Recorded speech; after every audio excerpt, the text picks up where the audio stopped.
Come on, move along now. We got a show to do. Come on. Yep, there's the bell. Down, up, up, down. Sharky, quit pulling Bonnie's hair. Come on. All right, all right, all right, all right. You're on the road to Concord, folks. I'm your host, Joe Bakanovic. You are watching us on freedomnetworks.com, networks with an X, Networx. We are simulcast now on Rumble under the road to Concord. You go to Rumble, we're on the road to Concord. There's a reason for that, but just If you go to Facebook, you'll find us on Freedom Networks or Freedom with Steve Nichols. That is the show that immediately precedes mine. Steve is the owner of our network, he and Larry Godwin. We thank them for giving us a place to throw our show as well. And you'll find us on Twitch. Preferably, you just go to freedomnetworks.com, upper left-hand corner, FNTV. You're good to go. Immediately after my show is over, I upload my show to Podbean, BEAN, for the podcast. You can download it there and listen to it later. It also throws it to iHeart and Spotify, so you can look for it there as well. Just look for The Road to Concord and you'll find us. The phone line is on, or so it says, 229-469-0335. I say so it says because Magic Jack doesn't always play the way it's supposed to play. Says it's ready to go. Doesn't always work. Do the best we can with it. And you can email joe@theroadtoconcord.com. Today is Conspiracy Theory Thursday. Instead of Throwback Thursday, I figured we'd have some conspiracy theory fun today. Can't find you on nor Steve yesterday. Yes, Mr. Mitchell, Larry Mitchell says, yesterday, from what I understand, Larry was a bad boy and upset the gods at Facebook, and they decided to unmake him. So the whole network was punished for a day, and we weren't able to be on there. Or a day before, or a couple of days, I don't know, somewhere in there. I don't know the full details. I just know it wasn't me this time. So we're back up today on Facebook. Is what it is. Today we're gonna have a lighthearted day. I just felt like, I know I'm always Debbie Downer, so I felt like, okay, today let's just see if we can't have a little bit of an easier day. So one of the things we'll get into here in a minute is something I promised one of three of our viewers, that I'd get back into different dimensions and times and things like that. We'll have a little fun with that one. But first, something I found on Facebook, and before I went ahead and just blasted it everywhere myself because I liked it, which I do like it. I did what I'm supposed to do. I went, like what I was talking about yesterday on Worship Wednesday, follow those patterns for how to study something, how to check it. So I fact checked it. Anyhow, for those who can't see the board, it says at least 4 billion useless eaters shall be eliminated by the year 2050 by means of limited wars, organized epidemics, and fatal rapid-acting diseases and starvation. Energy, food, and water shall be kept at subsistence level for the non-elite, starting with the white population of Western Europe, North America, and then spreading to other races. The population of Canada, Western Europe, and the United States will be decimated more rapidly than on other continents until the world's population reaches a manageable level of 1 billion, of which 500 million will consist of Chinese and Japanese races, selected because they are people who have been regimented for centuries, who are accustomed to obeying authority without question. This was accredited on the Facebook page to Charles Schwab. Klaus Schwab. Sorry, Charles. Change your last name. Klaus is T-N-E-Q.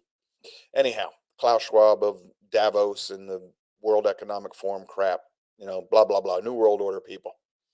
Quick internet search. Found this little thing. It says an internet search reveals the passage actually can be found in John Coleman's 1992 book, Conspirators, Hierarchy, The Story of the Committee of 300, which is also available through the Central Intelligence Agency's website.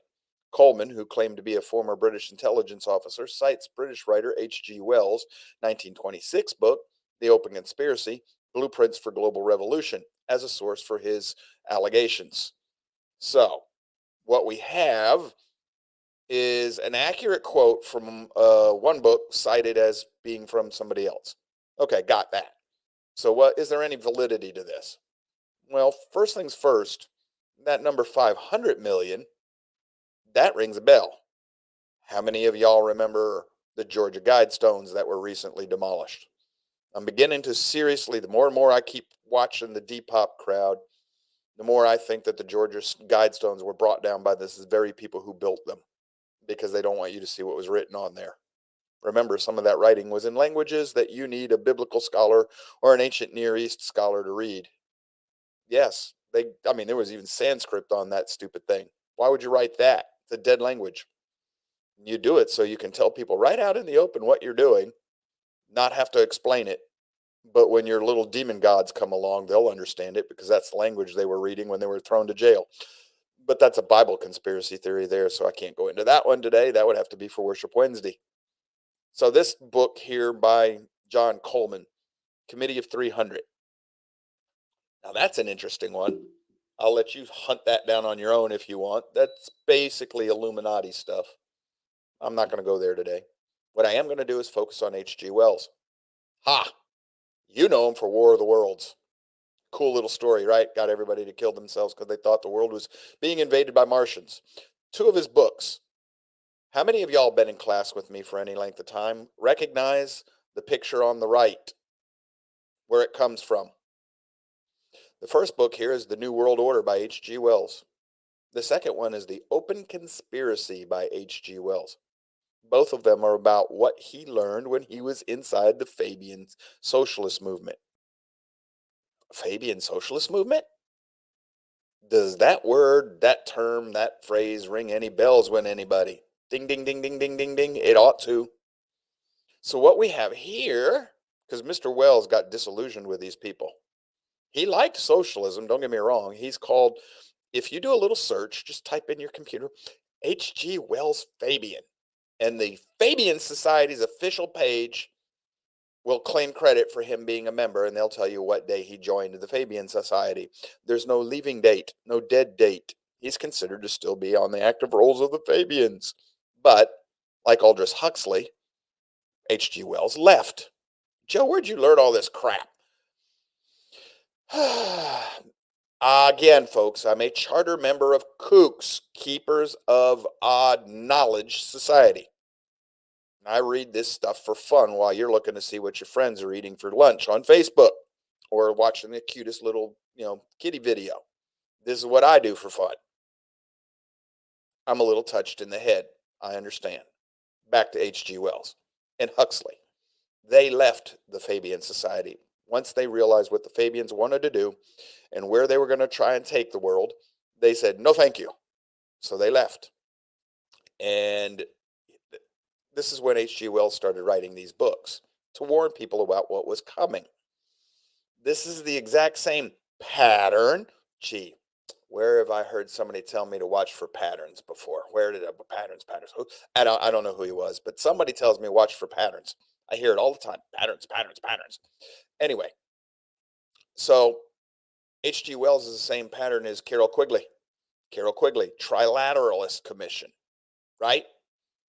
He writes a book called Tragedy and Hope, tells you what's coming, what's going to happen. Says this is where we're going to go. This is the world we're going to be living in, folks. And he warns us, and nobody wants to listen to him. Well, why? Because he's telling you there's a group of people who want to take over and rule the world. Nobody wants to listen to that. It's conspiracy theory stuff. Well, H.G. Wells was not, back then, this was before the CIA started discrediting people with conspiracy theory garbage. So he wrote these books.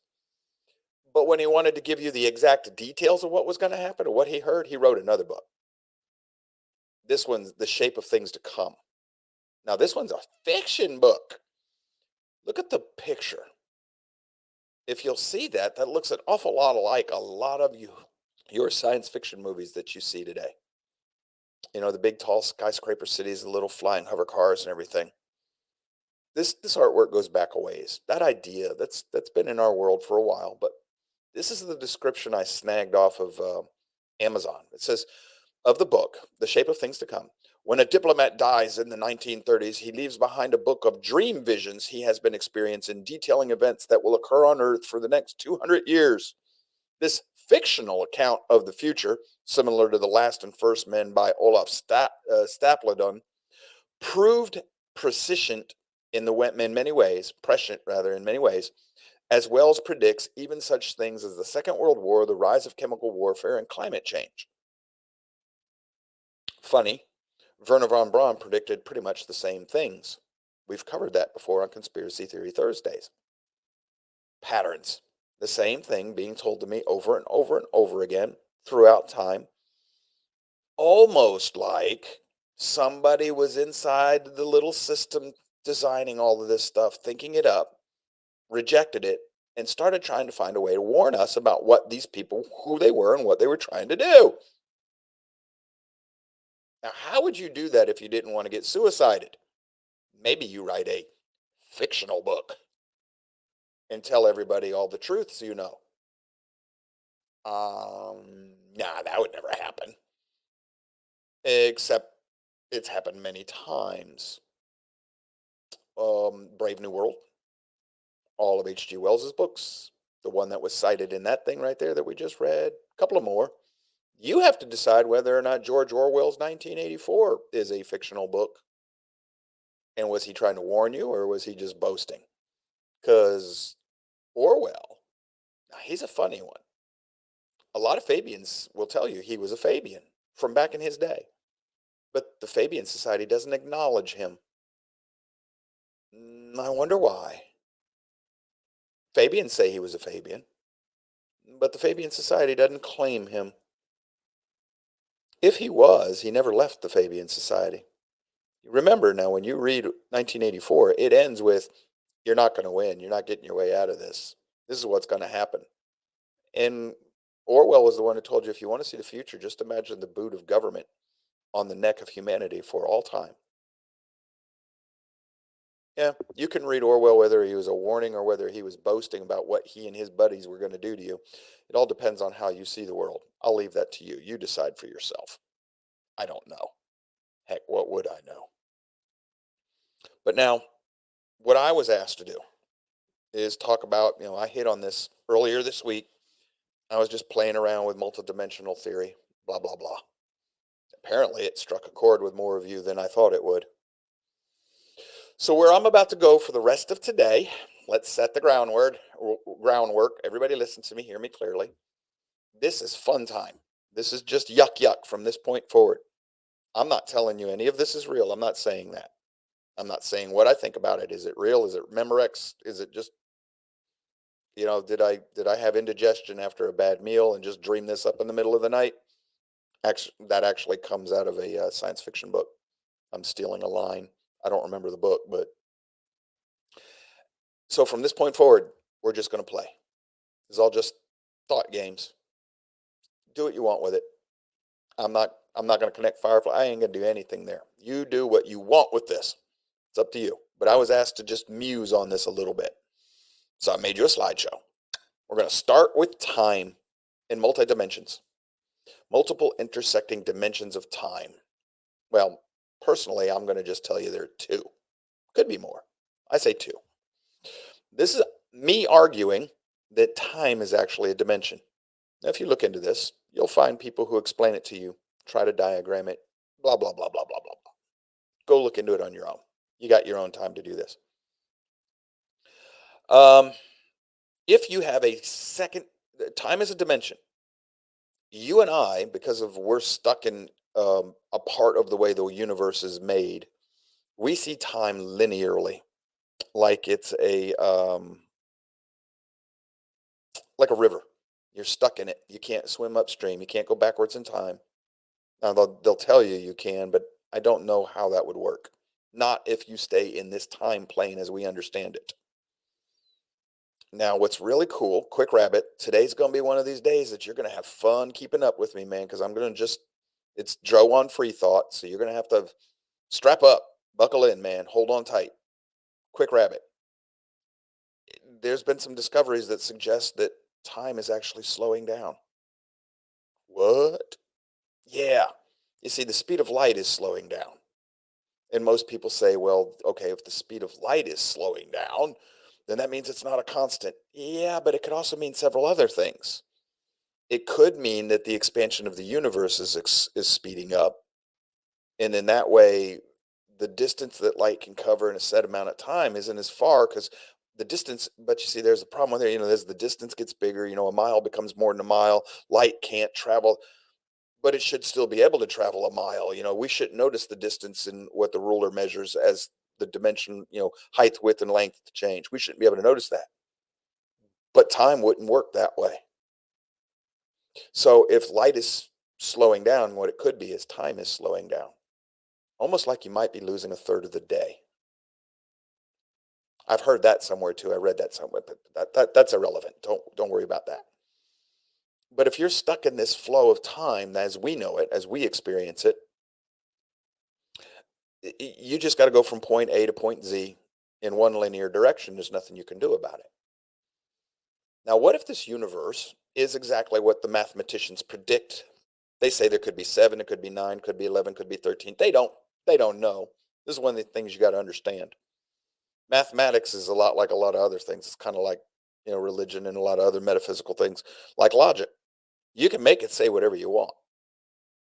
Math is neutral. Say, well, no, Joe, the facts can only go one way. Depending on what you assume the facts are and are not, and what they mean and do not mean. See? If I assume the facts mean one thing, my math's going to go that way. If I assume the facts mean another thing, the math will go the other way. I can prove whatever I want. It's neutral. It's just a tool. How smart are you? Oh, excuse me. How much wisdom do you have? That governs how well you use your tool. So I'm going to accept that we have a universe with, let's see, height, width, length, time. I'm going to do that twice. So there's 8 plus gravity, 9. So we've got a universe with at least 9 dimensions. And we're going to play with 9 dimensions for the rest of the day. So what happens if I have a second dimension of time that works like a plane? This one's different. It's not linear like a river. This one's like a plane, like a tabletop. You're on top of the table. That's a dimension of time. You can go in any direction you want. In that dimension, you can experience time in whatever direction you want to go. Go left, go right, whatever. It doesn't matter. Now, your tabletop dimension, your plane dimension of time, intersects with the river dimension of time at a 90-degree angle. There's no way to draw this. I tried. This cannot be drawn. You're either going to be able to see this in your head or you're not. Over my time in my life, I've explained this to folks who think the same way I do. They see it. They understand. They can track with me. They know where I'm going with this. Some of y'all might. Some of y'all might not. Don't worry about it. It's not important. Just listen where we're going. So the plane time intersects with the linear river time at a 90-degree angle. So what's that mean? Well, you and I stuck in the river, it means nothing to us. But if you are a being who has access to both dimensions of time, but you primarily live in the plane time, what that means now is that if you're that being, you can be with every human being that will ever live every second of their life all at the same time. Cool, huh? Just like a little book I know says happens. So if you've got a guardian angel, he or she can be assigned to every human being that has ever lived. And that angel will be able to be with every human being that's ever lived for every second of their lives, all at the same time. In his world, it'll be at the same time. In yours and ours, it'll look like it's linear with us, look like they're traveling a long time with us. This is mind warping. I understand that. I can see it. I understand it. It doesn't confuse me at all. So either I'm crazy, which is an entirely, that's a possibility, or I was made in a way that isn't like the average normal human being in the world. So I'm an oddity. It's one of the two. I don't know which. They tell me that the crazy people don't question themselves. There are several of you out there who I've asked before. I've been asking people my whole life if I'm nuts. They'll tell me, yeah, but not the way I think I am. So, okay. So now I've got these 2 time dimensions. And the one who live in the plane, the tabletop time, they have much more access to understanding our timeline, the way we're stuck in the river timeline. That also means they'll be able to see the future. But here's where it gets even quirkier. For them, they will see all possible futures of the river timeline. So if you're in the tabletop plane of the time and you intersect and you can interact with the river timeline, the tabletop will look forward from where you and I are at now in the river, from where this point where you and I are at today, talking, listening, whatever, from where we're at. The tabletop people, hopefully you're following me. I'm going to say river and tabletop so I don't get as, try not to get confusing. So the tabletop timeline sees every possible future for us going forward from this point in time, right now, today. When you hear me say this, they see all possible futures from that point forward of the river timeline. They don't know which one that's going to be until it happens. They can see all possibles, but they don't know which one it's going to be until it happens. Now, this is kind of crazy stuff, right? How many of you have watched the Avengers movies, Infinity Wars, and all that stuff? Remember the Hulk Banner talking to the Sorcerer Supreme and the conversation she had about timelines and stubs? How many of you are on watching on Prime TV? And there's this, oh crap, what's the name of the movie now? Peripheral. It's the same concept. So if you think I'm nuts, both of those, the TV show, on Prime and the movie, they're all talking about the exact same thing I'm describing to you right now. So if I'm crazy, where'd that come from? Because it's the exact same thing I'm telling you. Well, if I'm crazy, I'm not the only one who shares in my brand of crazy. So okay, tabletop can see all possible futures for a river, but tabletop is still stuck in tabletop time. The creator of this universe is not. He is entirely outside of time. He can look down and see which of the possible futures are actually going to happen. And that's where prophecy comes from. So only one person can actually accurately prophesy. That is the true creator of the universe. Now, if you read the Bible, you'll run into prophecies. When you understand the prophetic language, those prophecies are undefeated. They've come true just as they were said they were going to be. Yeshua, Jesus of Nazareth, his life, all the things that happened to him, just as the Bible predicted from hundreds of years before he was born, and most of them outside of his control. 258 prophecies about the Messiah that we know of. There's more, but 258 that we know of that can be proven to have come true, and we proven by facts of the scriptures, but also from outside of scripture. Most of it beyond of his control. Folks, that's 10 to the 258th power. 10 to the 50 is beyond statistical zero. The Bible is what it claims to be. Only one being could know all these things. And yet in that Bible, he tells you these are the possible outcomes in the future. Let's see what you do. So when you're looking for a third temple, you've missed the fact that that was a conditional.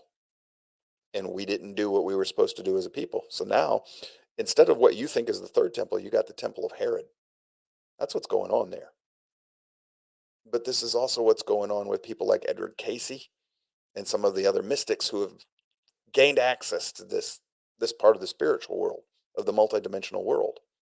You can do this. You have the ability to gain access to it. If you read the Bible, it tells you, leave this crap alone. This is of the occult. This is the fallen angels. This is watchers stuff. So they tell you, don't mess with this because it's beyond a human ability to control properly.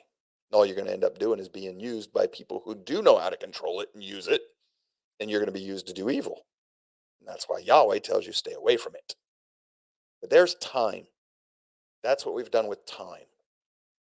There's still 3 more dimensions that I told you we're going to play with. But before we get to what those will do for you, let's have a look at this. This is just one of the many pictures out there that you can find. All right, this is where they're trying to explain that the universe does not have to have a finite beginning. And lately, what you'll be, if you're watching the science pages, they're like, "Hey, the Big Bang's no longer a viable theory." And, let me quote Iceman. Bullshit. Okay, remember that was a quote. Um, so they're coming up with all these wacky ideas, and one of the ones they're loving now is that multiverse. You've got this universe that makes other universes. So what happens is when a black hole forms in this mama the mother alien universe, the one that makes all the eggs become other universes. We're gonna go with the alien movies here. So the mama alien, she lays all these eggs, which are new black holes. So when that new black hole is formed, at that point where it's formed, you get this little flash on the other end. It's a white hole. That's a new universe being formed. um Valorian, if you watch that movie, this is part of what they're doing there. So what they're trying to do is say our universe only appears to have had a beginning to us, but it's always been and it always will be. And the mama alien universe has always been around. What they're doing, folks, is kicking the can. And that's what this picture here. This picture is supposed to show you how our universe on the right, with all those things coming out of the funnel. Those are the different galaxies and all being formed and all that. That's how we became. But on the left, that's what's really always been. Gobbledygook. This defies logic. And we're going to explain in a minute. Now, logic is going to have to be the same everywhere. Even in other universes where things don't work the same way, logic's going to still have to work the same way. By definition, it must. But the idea that this universe was formed by another, that's called kicking the can. Let me give you another explanation, or another illustration. Say, where'd life come from on this planet, Joe? Aliens. Or where'd the alien life come from? Other aliens. Okay, well, where'd the first alien life in this universe come from? Aliens that were interdimensional. They came from another dimension. All right, where'd they come from? Aliens from a dimension outside of their universe. Okay, when are you going to quit kicking the can? Where did the very first person come to? Oh, we don't know about that. It's always been. That's a fallacy. It's called reductio. Throw that garbage out the window. Anybody who gives that is just kicking the can. Reductio and kicking the can, same thing. It's garbage.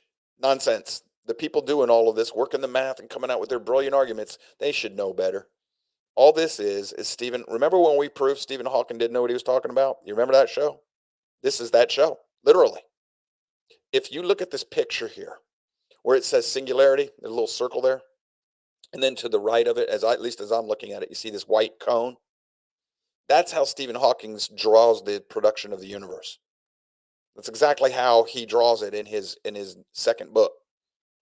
And that little singularity area, he calls that's the universe expands and then collapses back into that singularity and expands again. It keeps just going through infinite cycles of birth, expansion, contraction, rebirth. Now, the very first time he worked his mathematics, and he did it correctly, Stephen Hawking said, "Oh my gosh, the universe did have an finite start. It's going to expand into nothingness. It's not going to contract again. Everything we thought was wrong. There must be a creator." And all the other atheists, quote unquote scientists, the priests for the science, with the science being their god, so all the scientists are the priests, they all got down on him and said, heretic, you got to go. Got to kick you out of our priesthood. So he did a mea culpa and he repented and he came back and he changed his math and he come up with this little singularity white cone thing. He said, "Oh, look, the universe can birth itself and it just keeps going through an infinite loop." But he used imaginary math to get there. Imaginary math is just that, folks. It's math that doesn't exist. It's Harry Potter world stuff, just like Green Goose says. So as soon as you put real numbers back into Hawkins' equations for his self-generating universe, you get back to, oh my gosh, the universe had a finite start and there must be a creator. That's why I tell you he's cuckoo for Cocoa Puffs, because in his own book, he says we got to do away with philosophy. In other words, what he meant is we got to do away with, there is a hard yes and no to this universe. There's a hard reality we can't change. So all this mess trying to tell you that this universe is just a creation of another birth universe, it's all garbage. And I'm going to show you why. I'm going to attempt to give you a feeling for why. If I wanted to explain to why, we'd be here all day having a conversation that only the trained philosophers amongst us would be able to follow. You'd know it was right, but everybody else would be looking at us with their eyes glazed over going, "Oh, shut up, please, you're making my head hurt." But the simplest, easiest way I can show you is this. I've tried to explain this to you before. I did it on a piece of paper. This time I drew you a picture. You'll have to excuse me, some of the pictures and the graphics I had were not the best. But here's the problems with an infinite universe. If you have an infinite universe, you start getting things that are not possible. You start getting really wacky, crazy crap. And I do mean crazy crap. So here's what happens. Let's say I have an infinite number of marbles and I give them all to you. I have no marbles left. Some of y'all might think, yep, right. We got that one all right. No marbles left. So now if I have an infinite number of marbles and I keep 4 and I give the rest to you, I have 4 marbles left. Now if I have an infinite number of marbles and I give you the odd ones, I still have an infinite number of marbles left. Now look, I've given you the same equation 3 times. Infinity minus infinity. One time I had an answer of 0. But infinity minus infinity, now I have 4 marbles left. And infinity minus infinity, now I have an infinite number of marbles left. It's the exact same equation, but I get 3 different equal viable answers. Now, here's the thing. This is a sound, valid, rational equation in each case, but when I put all 4 of them together, all 3 of them together, it's an absurdity. That's what happens when you start talking about an infinite universe. You get an absurdity, and in logic, it cannot happen. So, at the very least, this universe cannot be infinite, which would mean neither can the alien mama universe that's birthing all the other universes. Somewhere along the line, you had to have somebody start it. So you have not done away with the need for a creator. You've just kicked his booty down the road. You kicked the can all the way down the road to where you think you don't have to look at it no more. That's what all of this garbage going on in the science right now, with all its profits of scientists, that's what they're doing. They're looking for a way to explain existence and mean, without needing a creator. And they're also, if you can do that, we don't need a creator anymore. Now you don't need a purpose in life. That's what they're trying to do. Get rid of purpose in life. Because then they get to redefine everything. And then they get to say, see, told you I was a god. Now, remember I told you we're going to have 3 more dimensions. Now, I don't have a picture for this one. This one's just nothing I can do with this. So you got your box, your hollow invisible box. You just see the outlines, height, width, length. Now I got a second box. 1 box here, 1 box here. This box is where you live. This is the space you live in. This is what we call the spirit world. This is supernatural world. This is heaven. This is where all the, make-believe angels and everything live, right? Okay. I cannot explain. I see this in my head. I swear to God, folks, I can see this. It's nothing I can ever draw to you, but I get this. If this world here, this is where you live, if I turn this world, the spiritual world, and I interconnect them and I jam them both together in the same space, now I have 2 heights, 2 widths, 2 lengths. You and I are stuck in material world.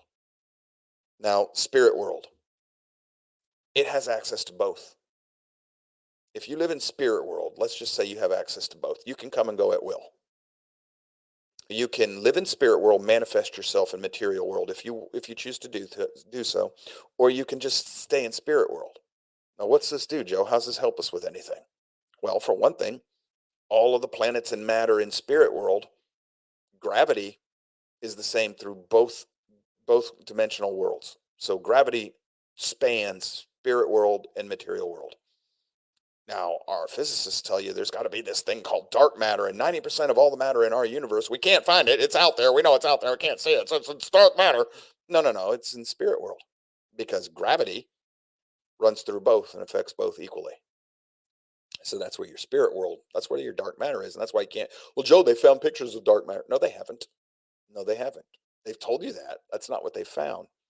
Because if they had, it would be everywhere right now. They'd be able to find it everywhere. They can't. They said, oh, well, there's one picture of it. You haven't found it. All right. We got a phone call. Cross your fingers, folks. Good morning, caller. You're on the road to Concord with Joe. Check right behind you.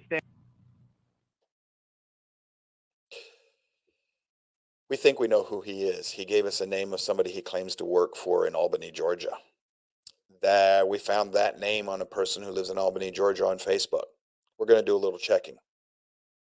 It might be that this person in Albany, Georgia with the name that Dodo Cop gave us is real and owns a business. And if so, we're going to make a phone call and find out whether or not somebody matching Dodo Cop's description actually works there. If he does, we're going to let you know who the name was and what business he owns. And we'll just announce that he pays Dodo Cop to sit around calling and bugging up with people. So we'll give him free advertising if we can prove that that's what's going on. You better hope you lied to me, Dodo Cop. I'm going to make your boss famous. Anyhow, back to the intersecting universes.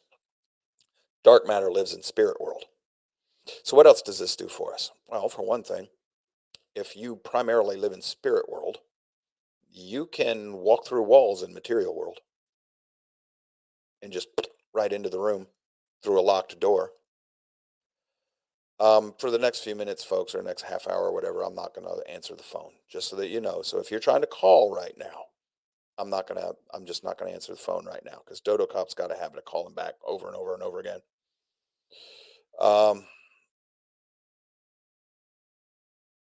Let's got a comment in the classroom here. Mr. John Ford. Note to everyone, not all atheists, scientists, non-believers think the universe is infinite. Never said they did. So that's called a non sequitur. Back to our infinite universe, our spirit world intersecting material world. So spirit world person can walk through walls if he wants to, or appear to walk through walls. Spirit world person can also live inside you, literally be right inside of you the whole time, occupy the same space with you. You'll never see them, but that doesn't mean you might not feel them. Good morning, caller. You're on the road to Concord with Joe. Hey, your show today, it's a little bit different than I'm used to. I do watch them. Usually I can't watch them live. I'm usually at work. I have the day off, but kind of reminds me of when I was young. I used to listen to a lot of Art Bell. I'm not sure if you're familiar. Oh yeah, I loved him. Yeah, he was great. He was a great personality on the radio. He's definitely missed. I don't know. A lot of what you're talking about today, it's hard for me to wrap my head around. I don't know. I've always tried, but I did notice on that mathematical chart that you had up there with the you were trying to represent the absurdity of infinity, and I was looking at that, and the infinity symbols almost look like the snake. Yeah, I thought that's who you were. That's it, folks. Phone's turned off today.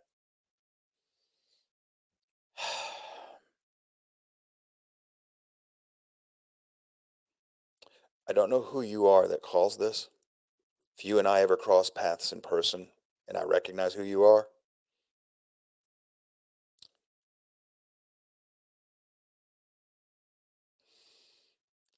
it's going to be an interesting day.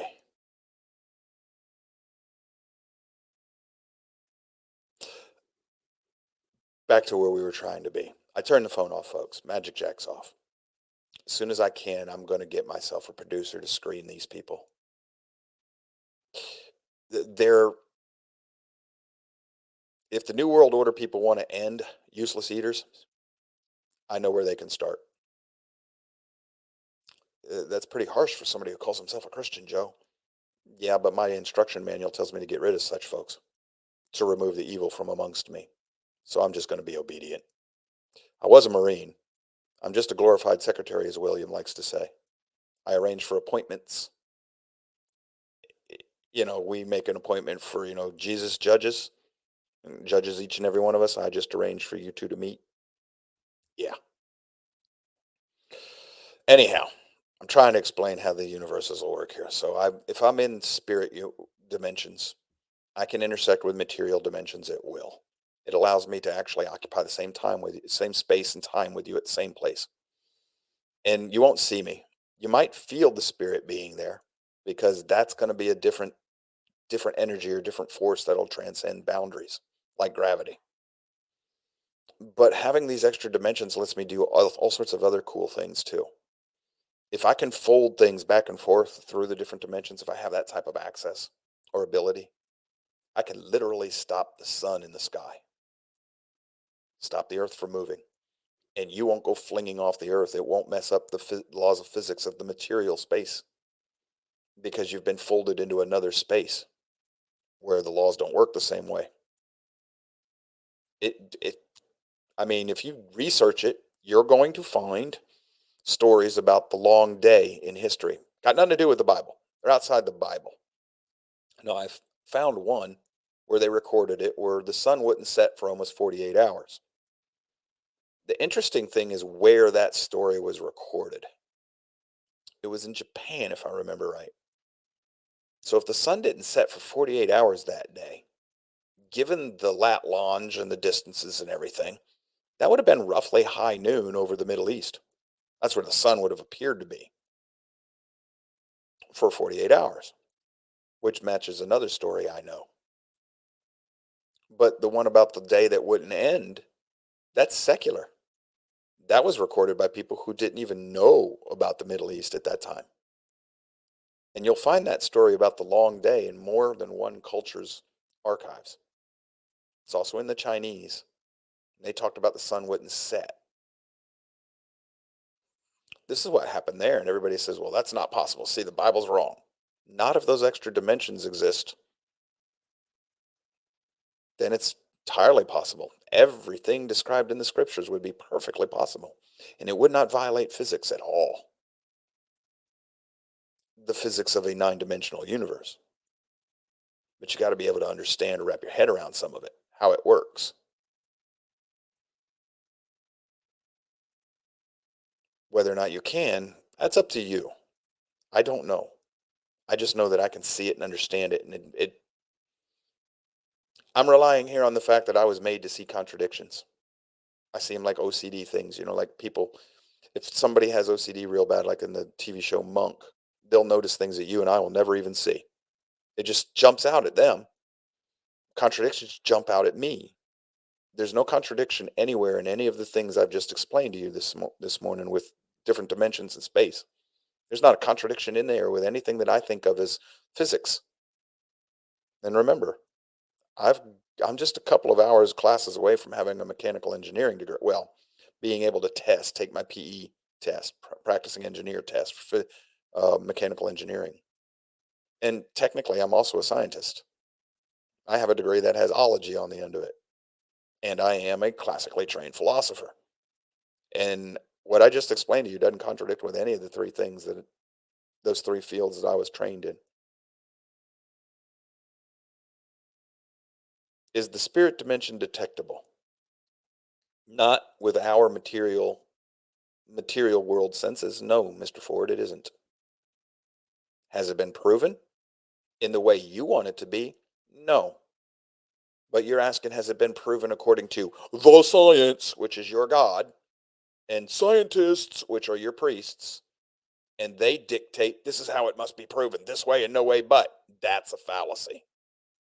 We're going to cover a few other things in the next hour that you take as fact, Mr. Ford. I'm answering somebody in the classroom. There's a comment in the classroom.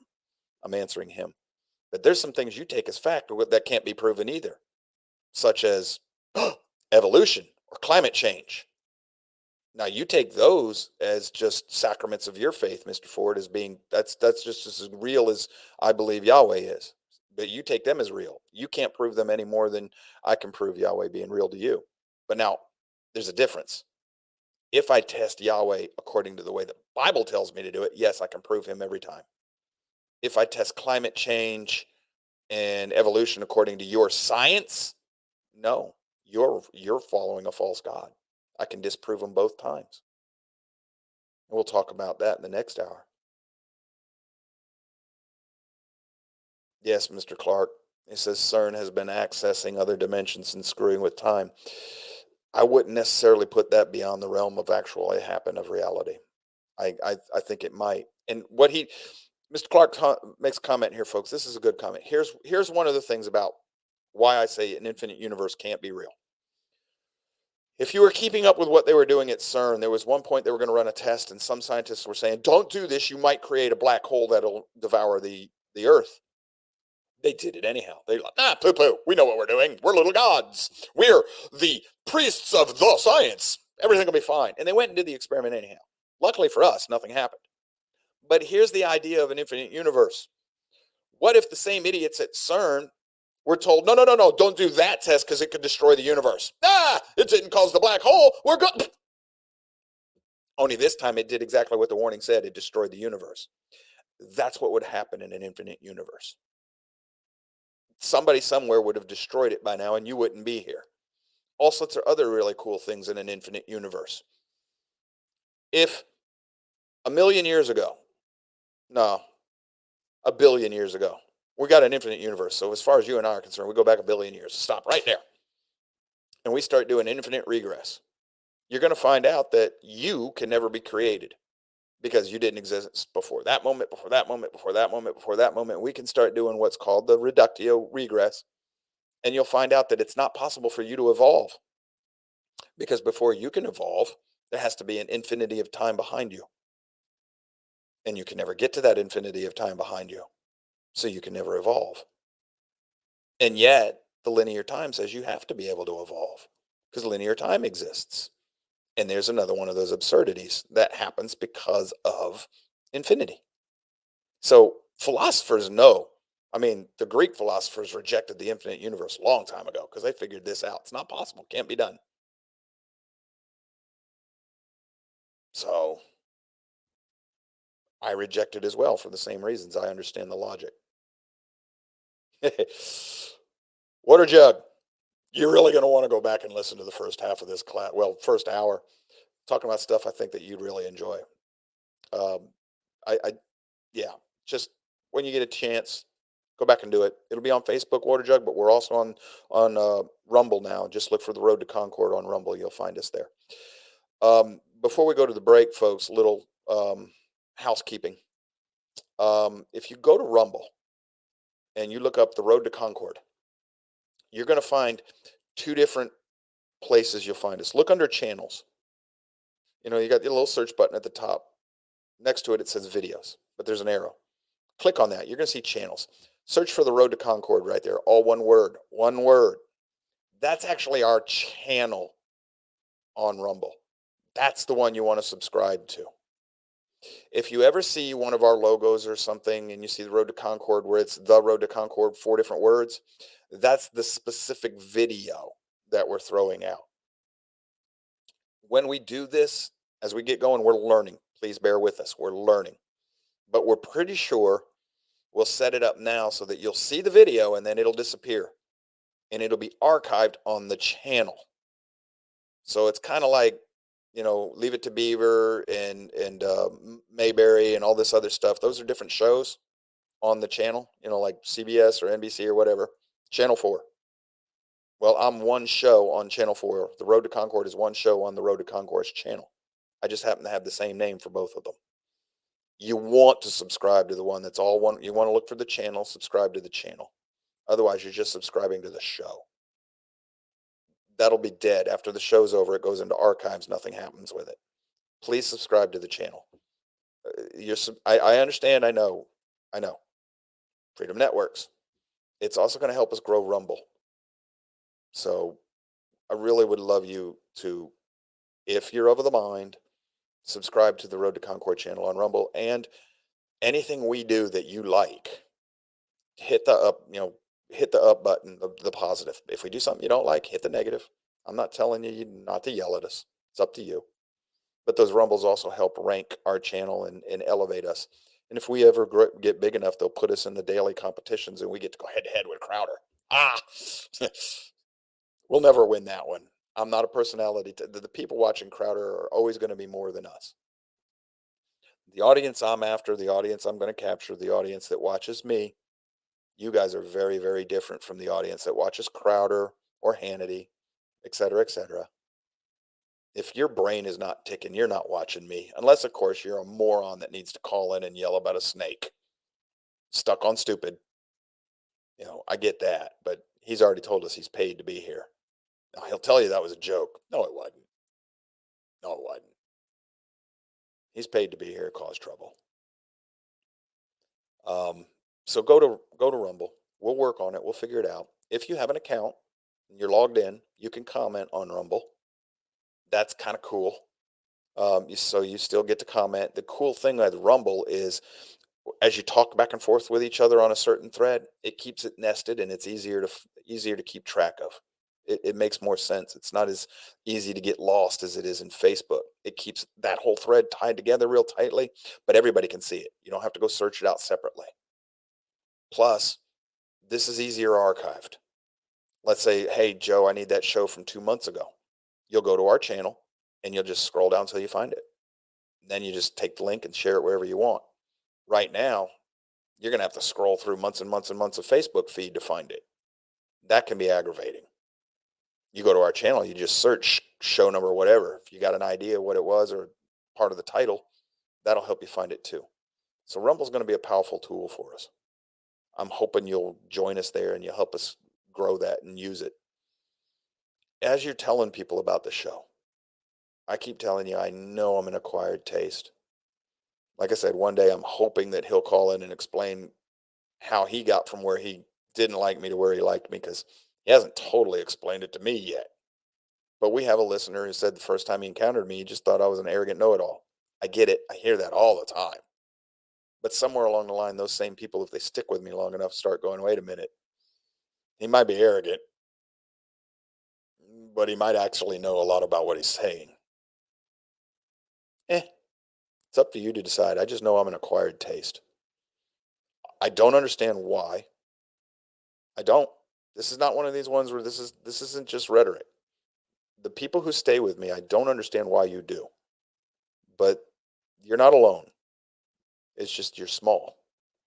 Small in number. This is never going to be a huge audience, ever. But we got to try and see if we can't get it up into high enough numbers to support itself. I know that Steve, the owner of our Freedom Networks, I know he's wrestling with how to get the show to stand up and support itself. Very shortly, I'm going to start asking my audience to do that directly. Over the next few weeks, I'll be building an area on our blog page, theroadtoconcord.com. One word, theroadtoconcord.com, in your search engine.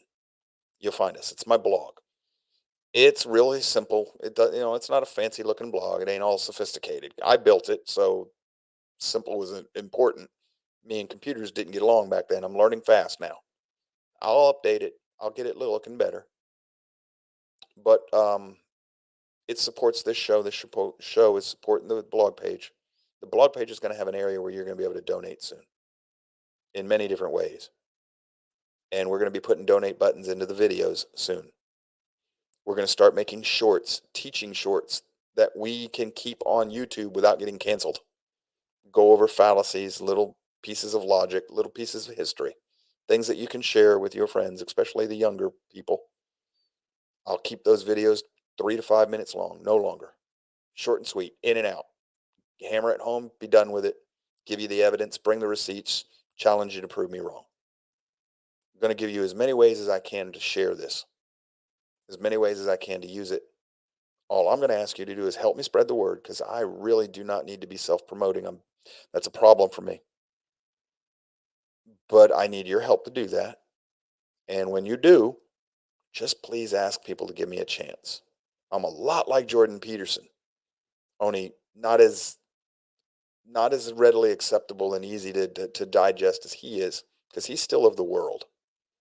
I do not hide the fact that my worldview comes from the scriptures, and I will never run from that. And I won't apologize for it. I'll just tell you the reason I had to address it, and accept it rather, and embrace it, is because it was the one explanation that made everything I had learned in my entire life fit together seamlessly. And having a mind that's very logically structured, Occam's razor, baby.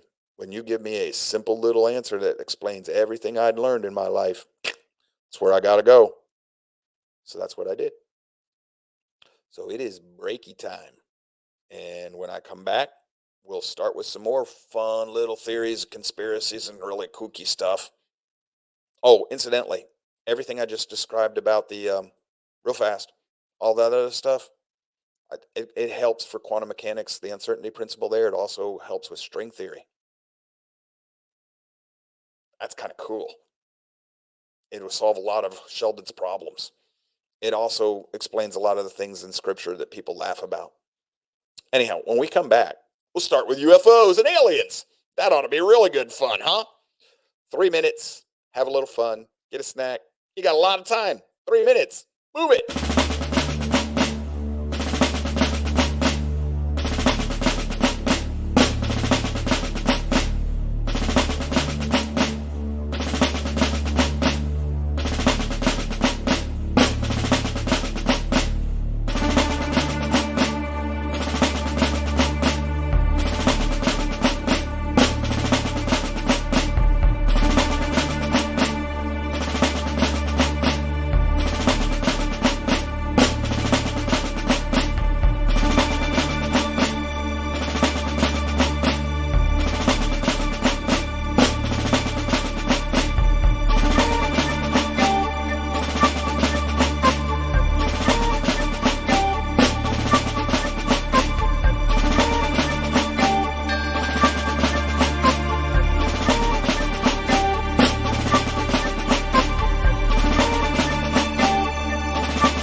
Hey, we're back. Matt Sermons asked a question. Says, when you say infinite universe, do you mean infinite volume of space or infinite parallel reality? Matt, in the case that a lot of people are talking now, they mean infinite in timeline, as in the universe has always existed. As we think we understand it, the universe has a finite volume. Now, that's kind of funny. We can't see past the edge of the universe, or at least so we think. There's been a lot of theories on that one, too. It might be that the universe reflects back in on itself, all sorts of other weird stuff. I was reading one physicist said the universe has a shape. It's a lot like a U, kind of like this. It's a U shape, but it's so close to each other that if the two planes of the universe's shape actually ever touch each other, the universe will just burn up like a scroll. And that's what he said. Well, burn up like in a big fiery catastrophe. Universe burns up. That's kind of interesting because I've read that before too somewhere. That the universe, this one will burn up like a scroll and then be remade. So I don't know, man. If I knew all those answers, I wouldn't be here. But it's just like I said today. This was just thought day. This is just what if day. This is just random musings of somebody who has done this before, just was asked to share it in more detail. So I gave you an hour instead of a few minutes. Now I got to go into something that's even more fun. This is craziness too. UFOs! Oh my God! Supposedly, this is a UFO in a gun sight of an F-18. Um, I've seen a lot of these videos. I'm skeptical of this one. This one personally to me looks a little Photoshop, but that's me. You can go with what you want. This is U.S. government too, folks. The government released this video and said, "Yep, this is real UFO. UFOs are real." Blah blah blah blah blah. This happened during COVID. How many of y'all even knew about this? Because most people it just went right on by. Hiccup. It was like, ha, cool. What's next? Land sharks? Bring out the toilet paper crisis, and now the killer hornets, and that was back when it didn't matter what you threw at us. Nobody cared anymore. But what I remember is Werner von Braun telling me this will be the last great hoax before they take over the world. Y'all remember that conspiracy theory Thursday? Do you remember who Werner von Braun is?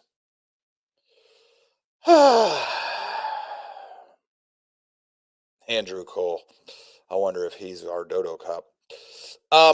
This is, I don't know where this comes from, but somebody made it up to make it supposedly this is a real picture of a flying bell.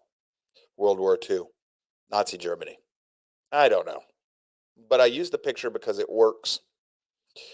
The Germans, when they went back in this Operation Paperclip stuff. So after the war, we collected all the German scientists that were working on the V1, V2 rockets and everything. It was all led by Werner von Braun. And he's the father of NASA. And this is if you saw any of the interview with Crowder and Alex Jones about the Ye interview with where he talks about he loves Nazis, where Ye says he loves Nazis. You got to go back and look into all of this stuff because it is known that the Nazis were working on some of this, but they also came back and they got into high levels in the United States government. So I thought I turned the phone line off. One last try, folks. Good morning, caller. This is Joe. You're on the road to Concord.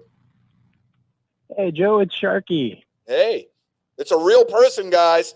What's up, Sharky? I'm not Dodo Cop, and I don't care about the snake behind you. How you doing, Joe?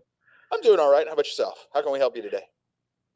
Well, I'm not going to lie. I've had a resting, confused face on my poor little features for about an hour with my head cocked sideways because that was some deep stuff.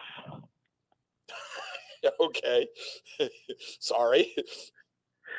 No, it was awesome, actually. It's just wow. But I wanted to call in really quick and just kind of maybe for the benefit of those who are listening, kind of give a quick little how I met you and how that happened, if that's okay. This is that call I told you folks I wanted to happen someday. So, okay, go for it, Sharky.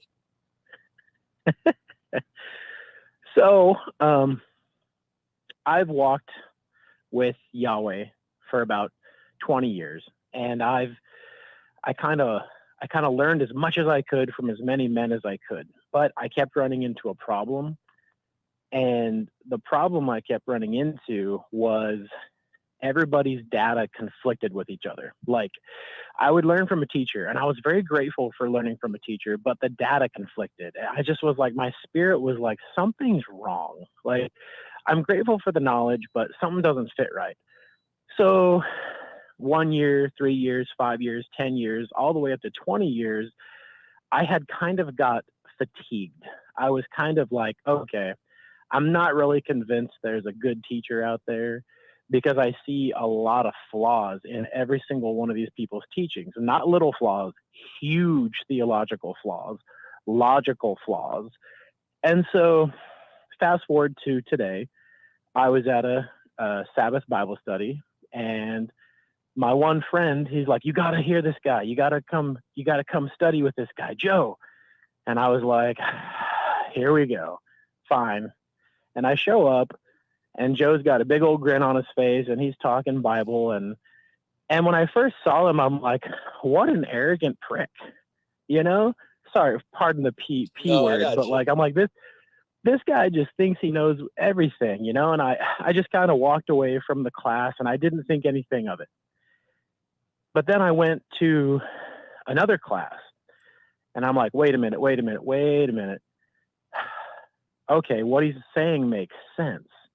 Okay. he's also got the fruits of the spirit. He's joyful, peaceful, humble. He's not self-centered. And so I'm like, okay, I kept looking, like, okay. And the longer I was hanging out with Mr. Joe, the more I realized that he's not going to teach on something unless he has thoroughly gone through it. And so what I started to do is I started testing it. I was like, okay, I want to hear his full teaching. I'm going to go home. I'm going to test it.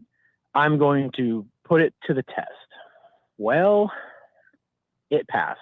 And so basically, long story short, I was burnt out on false teachers. And I just couldn't handle anything of that nature anymore. So I just kind of tapped out and gave up. I'm like, I'm just going to watch, Steven Crowder, Glenn Beck.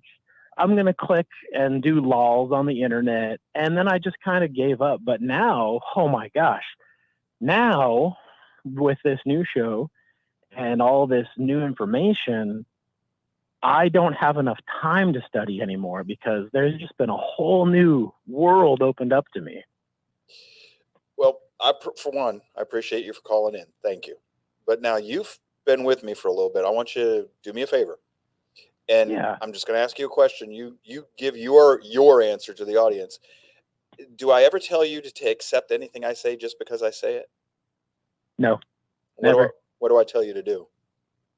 Study it out for yourself, put me to the test, and make up your own mind. And I'll never change, folks.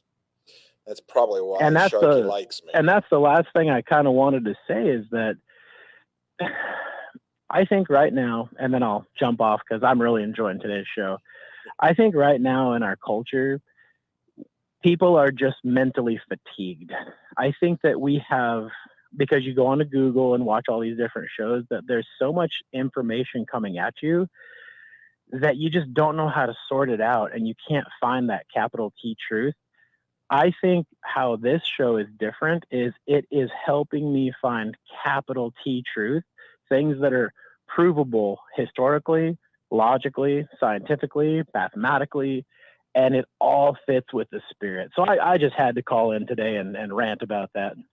I appreciate that. Now you better get your little booty back to where you belong before somebody gets you in trouble, because I know where you're at. Thank you. All right, Joe. Thanks, brother. Bye-bye. Appreciate that, Sharky. Okay, enough of that. Mr. Clark, I hope you're not inferring that I'm charismatic. Because, brother, I don't think I am, and I don't serve refreshments. Flying bells. Bet you thought I lost my place. If you do some research into this, oh yeah, man, you got to keep up, man. We're gonna change topics, get right back where we were at right now. Boom, boom, boom. Flying bells. If you will research Foo Fighters, World War II, Foo Fighters. Yeah, guess what? Your rock group, they were actually named after a real thing. The bomber pilots, mostly of World War II, called them Foo Fighters. Unidentified flying objects that were, shadowing the bomber formations. Never attacked them, but they shadowed them, and followed them and whatever. And they reported that they could do amazing things.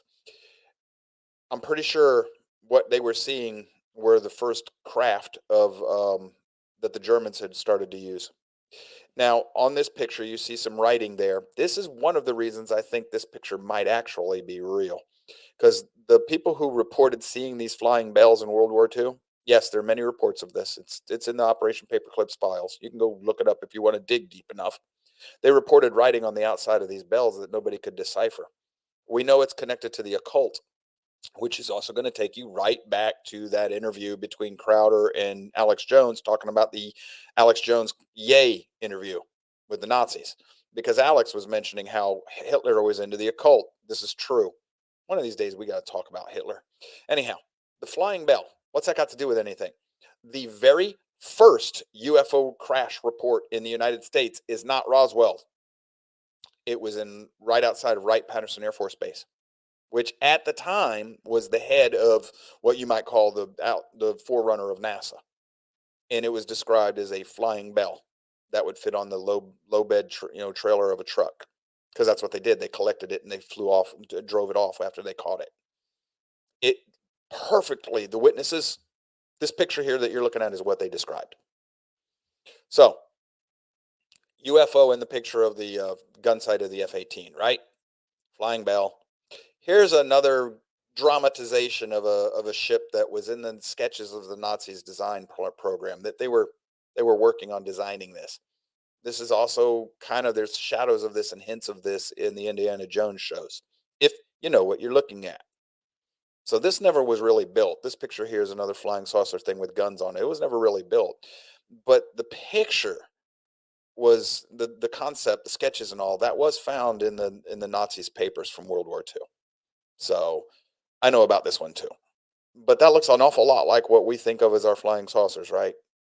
Now, if you'll remember back, we did a conspiracy theory show not too long ago where I showed you the picture of a flying saucer that looks a lot like this on the end of a weather balloon, which is exactly what crashed at Roswell, in my opinion. But I think it was Roswell was all connected to Operation Paperclip, not real UFOs. My opinion. I think what your UFOs are, it's just the development of the technology that Werner von Braun and his crew developed. And remember, there was the gentleman who was doing some searching around. And he found a bunch of officers. He got into the Defense Department's database, and he found a bunch of officers assigned to U.S. naval ships. USS this, USS that, except that those ships don't exist. Unless, of course, they're out in space. Because he found them right about the time that President Trump created the Space Force. Means whatever you want it to mean, but it fits perfectly with the warnings from Werner von Braun. So you go where you want with that. There's a lot more to this that I'm not sharing right now. This is not just nothing. Now, what there is to it, I don't think we have enough information to put the pieces on this one perfectly together, which is why we're doing it on a day when I told you this is all just thought fun. We're just thinking. We're just spitballing, throwing things on the wall. If it sticks for you, it sticks. It's just what it is, man. You got to make out of it whatever you want to make out of it. But I'm aware of a lot more than this. I know how the levitation propulsion system was developed. And it came from a fiction book that was written a lot like H.G. Wells. A lot of fiction, right? No, most of the things in that book were fact. It was written as a fictional story so that you and I would accept it. That's what Michael Crichton's really good for, right? Yeah, you really might want to go back and reread all of Michael Crichton's books, especially the one called Prey. Yeah, reread that one sometime.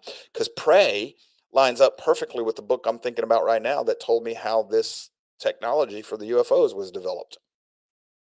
You see, I read a lot of stuff.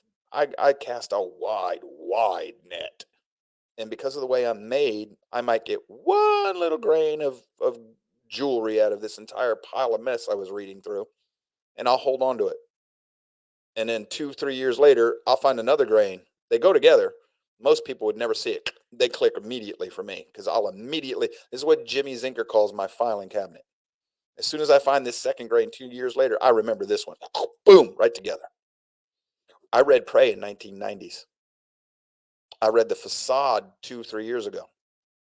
I immediately realized those books go together because they were talking about the same thing. I'm not going to tell you what it is just now. Go look up Michael Crichton's book, Prey. Get it on Kindle or something and read it. It should scare the bejeebers out of you if you understand the implications. So anyhow, that's UFOs. But if you got UFOs, oh my gosh, you got to have aliens. I don't know if he's a gray or he's a lizard person. What do you think? I don't know. So what might they be? Man, I shouldn't go here today because this is Bible conspiracy stuff where I'm about to take you folks. But do you know what seraphim means? It literally means burning ones. But the word seraph is normally a synonym for serpent when used in the Hebrew Bible. It's also connected to the word Nakash, which is the serpent in Genesis. You know, the Nakash talks to Eve. A seminal passage in the book of Isaiah 6, verses 1-8, use the term to describe fiery six-winged beings that fly around the throne of God crying, holy, holy, holy. Well, in ancient times, they're described as looking like lizard men. Well, if I've got 200 of these beings that were thrown into the pit because they came down here and they breached the boundaries between the spirit and the material realms, did things they weren't supposed to do, like breed with women, because there are no women in heaven. What? No, ladies, you're unique. You were made of the rib of man. Man does not exist in the spirit realm. These things do, these other created beings, but you exist only in this realm, which is why they crossed the boundaries to come get you. And then they made the Nephilim, the giants. So if you've been locked up for 2,000, 3,000 years after the flood or whatever, and you're released and you get into this new world and you look around and say, oh, wow, things have changed since we've been gone. Oh, these idiots are going to be easier to fool than the idiots from 3,000 years ago. I'm just going to tell them I'm an alien. And they'll buy it lock, stock, and barrel. And I'll come to their leaders and I say, you got to start telling them people to do this, and this. The next thing you know, the leaders are actually doing the leader of these aliens bidding, Satan, doing his work. And when I look around at what supposedly the New World Order wants to do and how it wants to do it, amazingly, everything it's after targets Yahweh's people and goes against his commands. So whatever you want to do with it, this is just thought day, just throwing things out there, see what sticks, whatever. But no, I don't believe that there are aliens coming to the to this world or whatever in their spaceships. Now, why? Well, for one thing, I know a little bit about the astrophysics that would be involved. But my primary reason I don't believe it is there's another logical principle. If an alien species developed that could go anywhere it wanted in the universe, that the distances were not a problem to him, you and I wouldn't be here. What? Yes, we wouldn't be here. They would have eradicated us by now, like cockroaches. Why? You got to find the theory and you got to read it. It's long and involved, but basically what the theory says is the reason that you're not going to find intelligent life out there is because it will eradicate all other intelligent life to keep from having to compete with them in the universe, which is why we never heard anybody with other radio shows, radio broadcasts or any type of other intelligence being beamed into the universe, is because that the one alien life form that did come up went around and destroyed them first before you get to hear their signals. So according to this theory, since we've been beaming those signals for decades, we'd be dead by now. They'd have come, showed up, and got rid of us, consumed us, done whatever. But this is a rather long, drawn-out theory, and the problem is it's not a bad theory. It's pretty good. I just read that when I didn't study it, so I don't know all the details about it. But this is one of those ones where, if I want to, I can go to my search engine, I can have it found within a few minutes, and then I can read through it. But this is the theory was written not to say that there's an alien life that we should the theory was written to say that, not to say that there's no alien life out there. What it's saying is we should be preparing for defense against that alien that's coming. So that's why we don't see any signs of life out there, is it's already been destroyed and they're on their way to get us, and we should start preparing to defend ourselves. In other words, that theory is in line with Werner von Braun's warning. Like I said, all of this just think tank stuff, just thought pieces. I'm sharing with you little data points that I have in my head. I'm not connecting them for you today. Not overly so, at any rate. I'll just give them to you. It's Conspiracy Theory Thursday, man. It's Kookville Day. We're doing Kookville stuff. So whatever you want. You use it any way you want to use it. But, is what it is. Here's one of my favorite theories. We were talking about aliens, right? Some people think this guy's connected to the aliens. Ta-da! Or in this case, girl.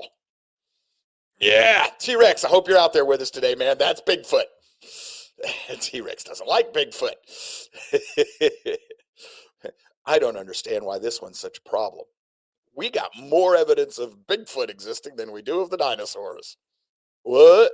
Well, we've got hair, unidentifiable DNA evidence. We've got multiple eyewitnesses. We've got some pictures that seem credible. We've got footprints that pass the scientific tests.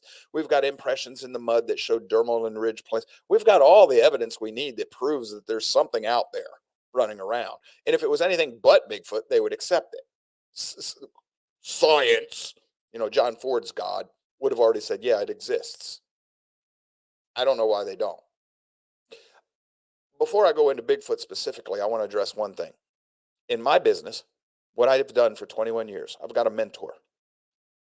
He was a Hollywood special effects artist. He was already in Hollywood at the time this video was taken. And if you've ever seen the original Terminator movie, you remember in the very beginning of the movie, they got this giant robot with these triangular shaped tracks, kind of like tank tracks or something, like a bulldozer tracks. And it's riding over the skeleton bones and ruins and everything, and it's shooting up all the people. My buddy built those two robots. They stand about 10, 12 feet tall. They're fully remote control. He built the ones that are in your movie, literally. He did Dr. Octopus's arms in the Spider-Man movie. In the second or third Terminator, the woman who's got the little pointy finger, whatever, he did that work too. If you ever saw the movie AI, when they open up the little boy and they're doing the surgery on him, he did that work. I'm talking about he literally had Steven Spielberg's personal phone number on his phone. Hollywood special effects artist knows what he's doing. He told me that if this is a suit being worn by a person that you're seeing right here in the picture, Hollywood could not have done that back then. Entirely impossible. He said that's beyond their ability to do now. He said if Hollywood wanted to reproduce this picture, it would use CGI, which would leave fingerprints that we could identify. That's why he believes this is really what it says it is. Now, this video, this comes from, I think it's the Patterson Gimlin film of Bigfoot, the real famous one where he's on the horseback. Let me go over why I believe this is real. One, the horse spooked. Hard to fake that. But the horse spooked. Horses don't have the best of eyesight, but they can smell pretty good. Now, the horse might have seen this, but at the time, if you've ever watched the interviews with Patterson and Gimlin, this creature was squatted down. They didn't see it at first. In other words, the horse spooked before they saw the creature. Then they've also done forensic evidence on the video here. If this is a man, it's out of proportion to a man. It might look like a man or a woman, but it's not. The proportions don't work. Arm length, leg, knee, height, head doesn't work. Now, as an artist who has been taught to draw the human body, I know that myself. The forearms are too long. There are proportions. They teach us to draw according to how many heads. Well, from where the elbow is on this picture to where the wrist is, that's too long to be a human being. What? Yep. And the thighs are too short. I knew that when I saw it, just from what I was taught how to draw the human form. Your body tends to have proportions. And that's why, even though your body might match somebody else's, it will always be the same in proportion to your head. It's one of the things I was taught in art school, and they proved it to us. They used veneer calipers and they measured everybody. We fit the proportions. Just like when I see how big your head is, everything else will fit. The only people that doesn't work with are those who have genetic deformities, dwarfs, midgets, and those aren't the same thing either. I learned that in that school. But now this picture, you go back to it, first of all, if you're going to fake it, why do you use a female? That's kind of unusual, isn't it? Because this is a female. And when they do the forensics on this creature walks in a way we can't. Human beings could not duplicate what this being is doing. The gait, the size, everything. Cannot do it. This creature is also built different than we are, where the hip structure and everything is. Moves different than we do. So now there's been a lot of people who've tried to say, no, it's fake. If you really want to see something that'll get your attention, watch the rest of the film. They cut it off before the really cool part. This little critter scampers up a hill at the end of the film like you and I would not be able to do. They always cut it off. They never show that part. You got to hunt for that part of the video. This video is a lot longer than you ever see on TV. I wonder why. I'll tell you why. If I want, for whatever reason, for you to think Bigfoot's a hoax, I'll show you the pieces that I want you to see of this film.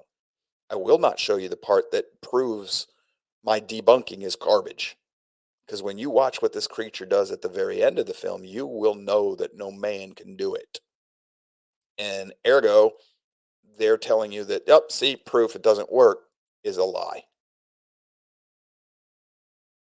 So isn't that interesting? Now let's go back. Bigfoot, reports of Sasquatch. Bigfoot, he got his nickname, I think, back in the 60s. Before that, Sasquatch, all a bunch of wild man of the woods. So we come here, well, not we, our ancestors come here a long, long time ago, 1600s, 1500s. The Native Americans have already got this lore, this legend in their history. All of them, every tribe. Call them the wild man or the man of the woods. Leave them alone. Just let them be. They already know about him. So as time goes forward, you got Teddy Roosevelt talking about him. He had an encounter. He wrote about it. Now, the Native Americans are not prone to making up stories like that. It's just not in their culture. They made up stories and lore and myth, but this one transcends every tribe.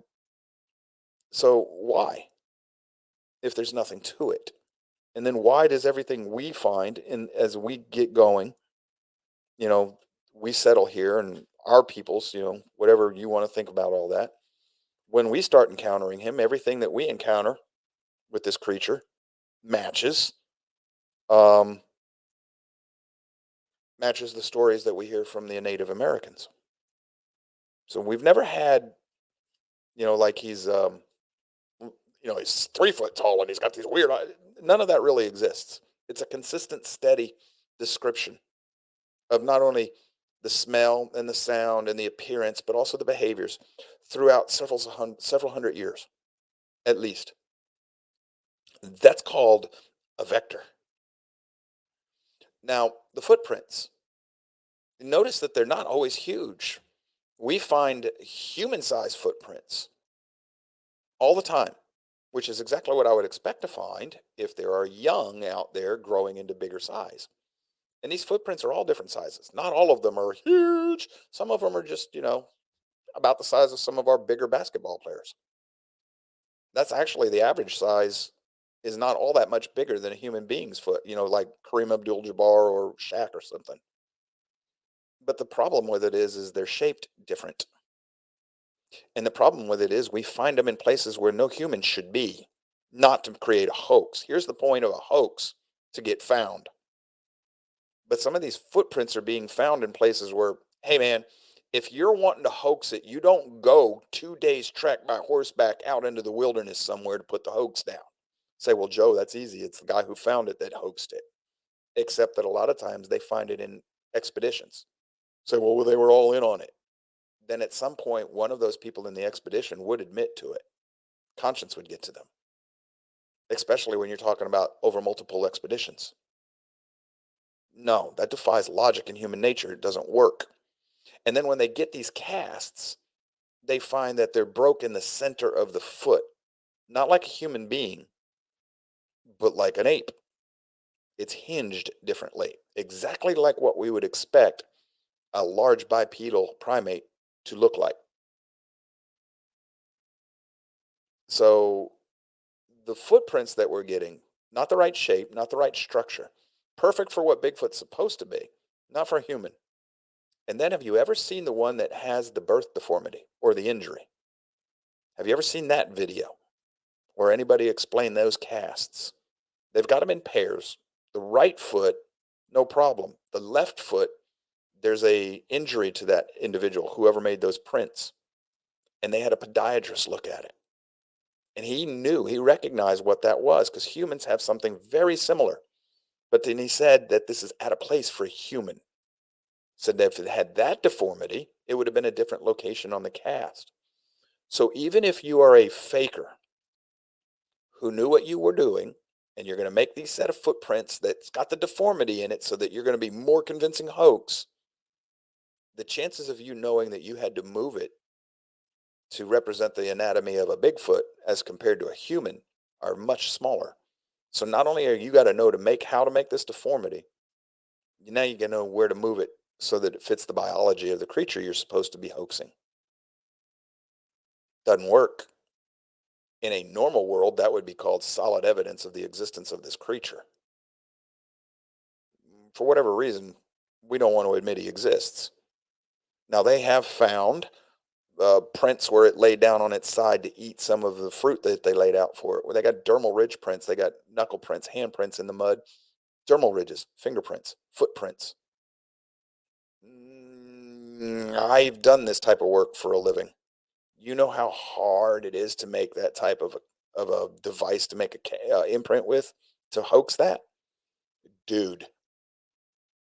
On the off chance you find it, and then whatever you're not going to get out of it, it is not worth the time and money it's going to cost you to make the devices you're going to use to do the imprints. That's going to be expensive. I've done this type of work. That's going to be hugely expensive, and you're going to get nothing out of it. That's not easy work. It can be done. I can make a fake hand and a fake palm and a fake foot and all that stuff with the dermal ridges in it. I can do that. Going to take a lot of time, take weeks to make that properly. It's going to be expensive because of the materials you're going to have to use to do it. And then what do you get in return? Nothing. No fame, no recognition, no money. It defies human nature. Now, some of the footprints that have been faked, you'd be surprised to find out that the BFRO and Bigfoot Research Organization, other people like that, they're really good at sorting that out, finding out who did it, and then championing, hey, this guy's a faker or this girl faker. They're the ones who did this. Now, here's something that's hard to fake. Some of these footprints they've found have been in soil that would require 500 to 600 pounds to make that indentation. So how do you do that? If you're wearing the fake feet, where are you going to get the extra 500 or 600 pounds?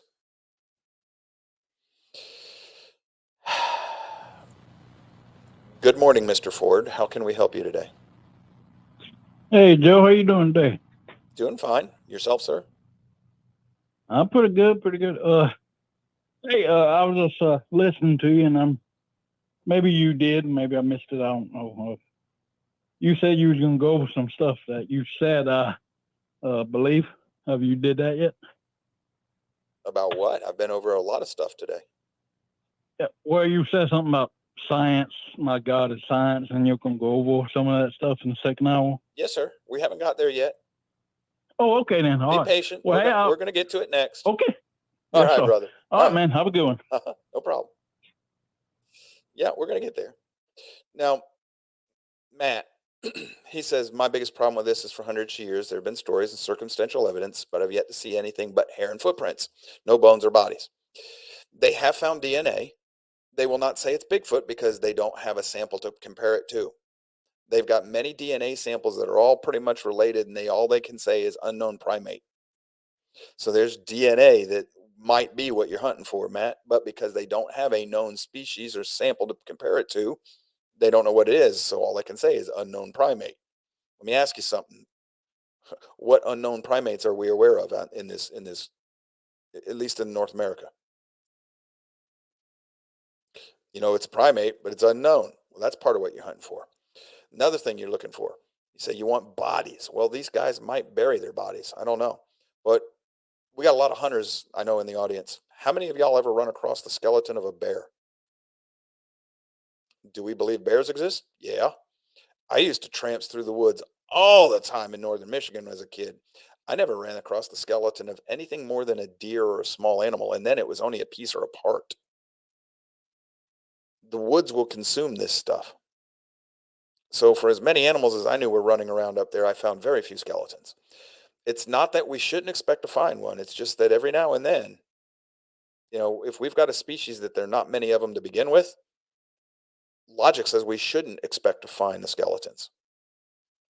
But we do find the scat that we can't identify. That's where we get a lot of the DNA. They find other circumstantial pieces of evidence. That's whatever you want to do with it. But now here's the thing. If I believe in this conspiracy right there, what? That's evolution, Joe. That's not a conspiracy. Yes, it is. This is a theory that's being taught in schools as fact. Hey, John, here we go. We've gotten to one of them. So if this is fact, then why do we have a problem with Bigfoot? He fits neatly into this theory. Now, evolution, as the world understands it, as Darwin explained it, that's a conspiracy theory. It doesn't exist. First of all, by definition, it fits right in with religion because you can't test this theory and you can't falsify it. What? Oh, these are all just big technical terms, meaning evolution has to be taken on faith, just like religion. Because you have, well, Joe, we got the records. No, you don't. You have the fossils of those animals. You have nothing that shows that this animal turned into that animal, turned into this animal. Nothing. Nothing at all. In fact, the fact that you haven't found those, according to Darwin, disproves his theory. Yes, he said that. Said, if you don't find that evidence, it means my theory was wrong. And he called it a theory. We teach this as a fact. It's untestable, too, because we can't go back. Can't look. Can't test it. You can't experiment with it. All you can do is look at what you got and dream up explanations. Kind of like somebody in the ancient times looking at the stars and saying, well, there must be a God. So the people who believe this theory will poo-poo the religion theory for the exact same, doing the exact same things that they're doing to believe in evolution. Now, if evolution were real, where's my jackalope? I've never seen the jackalope evolve. I want to see a jackalope. Let me explain some of the problems with evolution for you. There's my first jackalope. He's the first one that evolves. You know, a rabbit with antlers, jackalope, antelope. He's the very first one. Okay, Mr. Jackalope. Now we're going to say he's a Mister, just because you know I'm a patriarchal male chauvinist.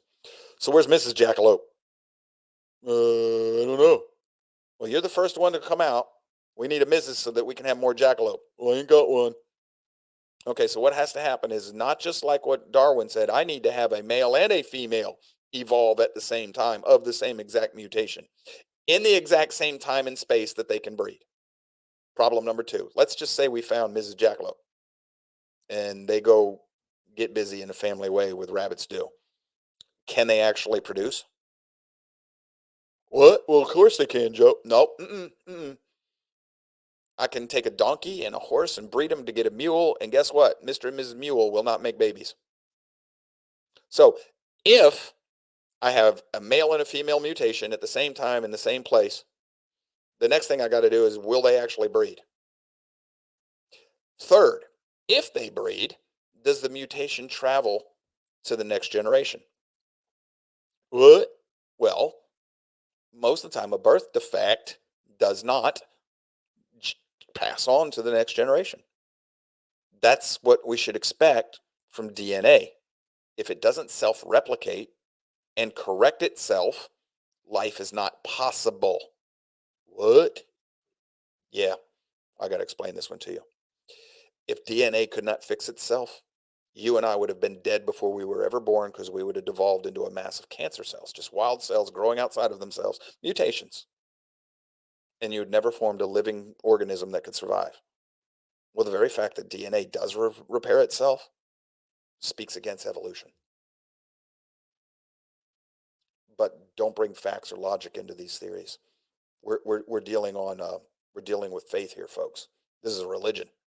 The science cannot be challenged. You got to do whatever the science's priests called scientists tell you have to do.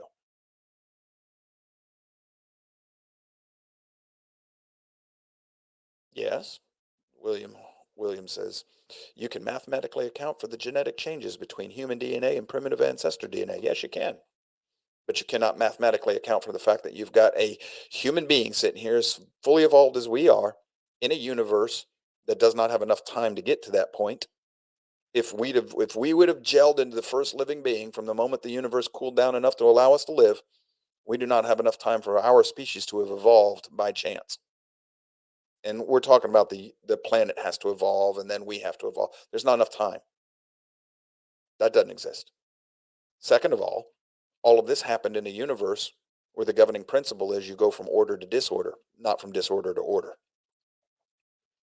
So all of this, Mr. Holt, goes contrary to the laws that govern our universe.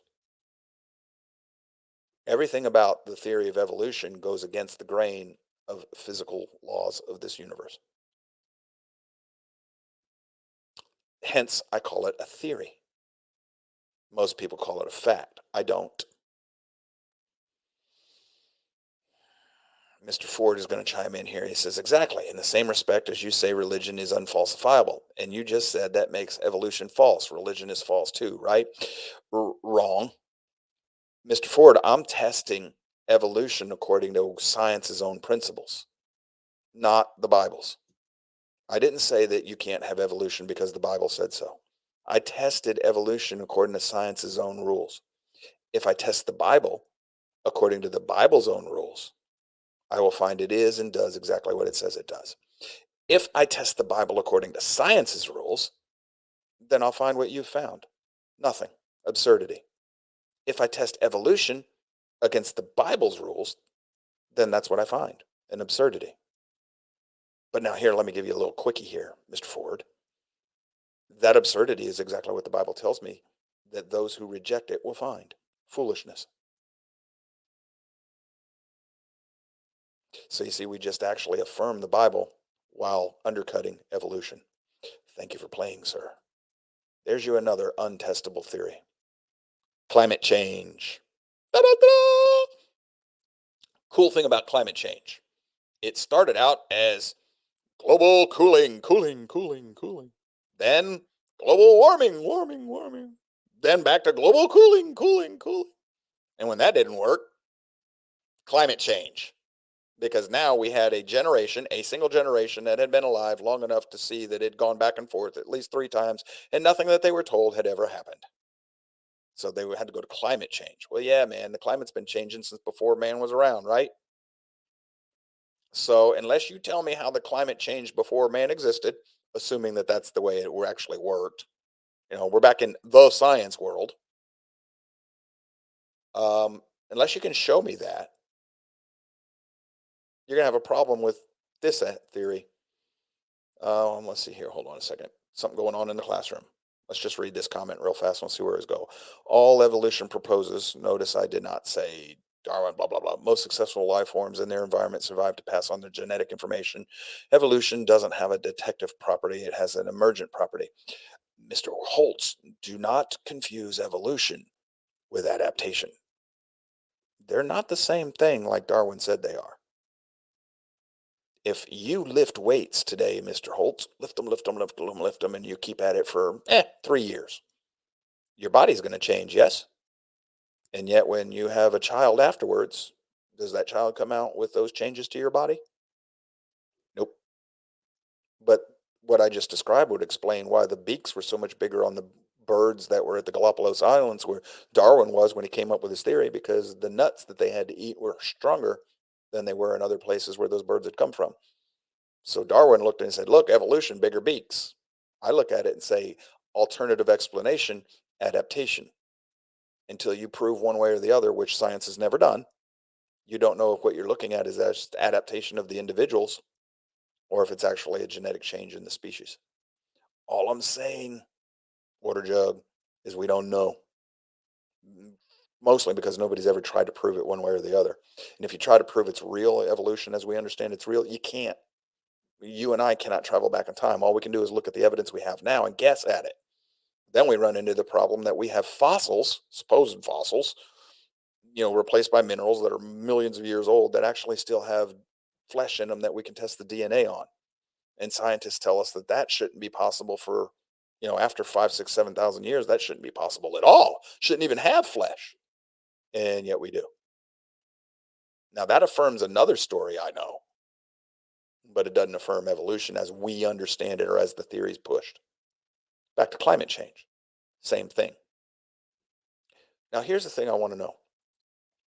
The science tells me that this, back when dragonflies had 6-foot wingspans or whatever, there was more oxygen in the atmosphere, and it was a lot warmer. So who cooled us? Did man cool us? Man wasn't around, Joe, according to the science. Okay, so then how did the planet get colder? And according to the science, if I take the median heat of the planet according to what we think we know, we're not in a period of warming. We're in a period of cool to the median temperature of the planet according to what we think we know. In other words, we're cooler right now than we should be over the history of the planet's lifetime. So if man's heating it up, all we're doing is getting it back to where it should have been all along. In other words, we're told, well, the Earth has a temperature. How do you know? You don't know what the Earth's temperature is supposed to be. You make a lot of assumptions based on where you're at here and now in this timeline, and you have no idea one way or the other of what it should be or what it shouldn't be. Lots of assumptions. This whole theory of climate change is based on assumption. Is man altering the environment? Yes, I believe he is. But that doesn't mean he's destroying the planet. Doesn't even mean he's causing a warming or cooling. When you dig down into this one, deep, what you're going to find is the moral equivalent of war. And once again, we butt right into Werner von Braun and H.G. Wells. Now, we've got an idea of climate change being pushed to scare the people going back over 100 years now. And it's still being used today for the same purpose as it was back then. I call that a vector. I don't call it evidence of what they're claiming. I call it a vector of what they're trying to do and why and how. Another thing that you've got to look at, say CO2 is destroying the atmosphere. Okay. How are you going to shut down the volcanoes? What?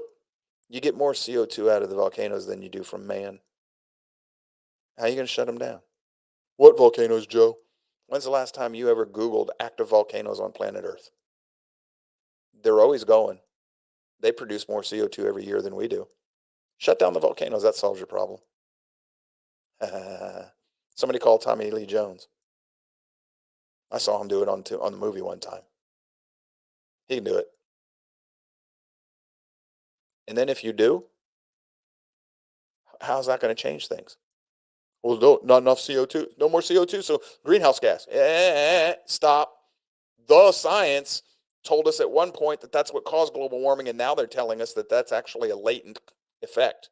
A what? Latent effect.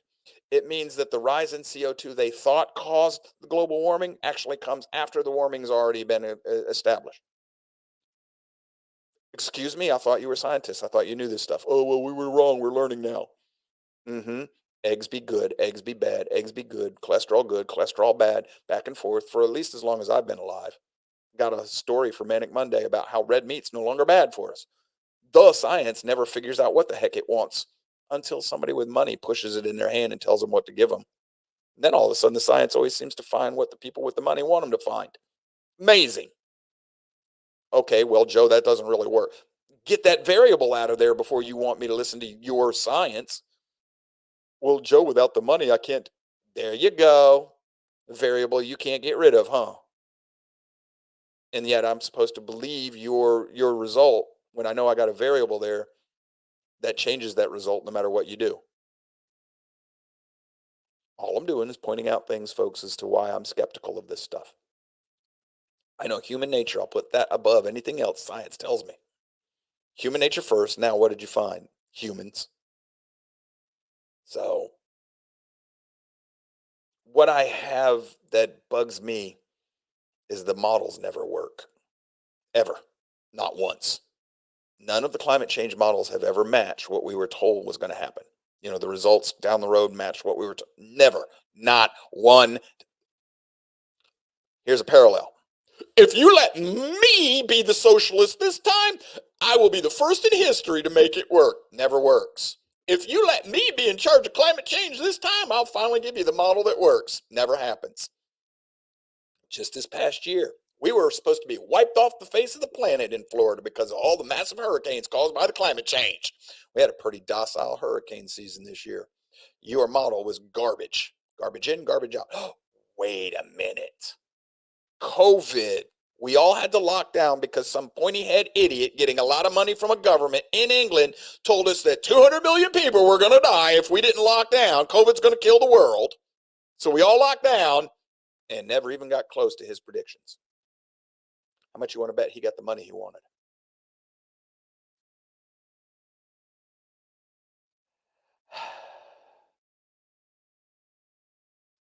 All I'm pointing out here, folks, is that this stuff, at best, is theory.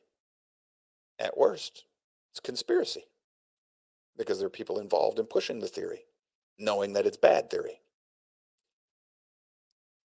Doesn't that fit the definition of conspiracy theory as we've been told? Hey man, we're just yucking it up today. I told you from the beginning. I'm not telling you I believe any of this. I'm not telling you I don't believe any of this. I'm not trying to connect dots for you. Not across the board. Although, if you're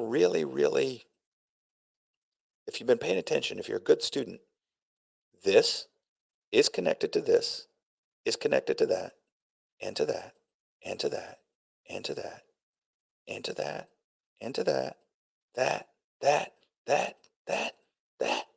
They are all connected by a single thread. Even that, same thread. I didn't explain that to you. I told you I wasn't gonna. But it is. Seamlessly, perfectly connected. Coherently, consistently, no contradictions. There is a connecting thread. You got a noodle on that one. Or you got to buy me a drink. Catch me on the private someday and ask me specifically. We're not going to go over that one here in class.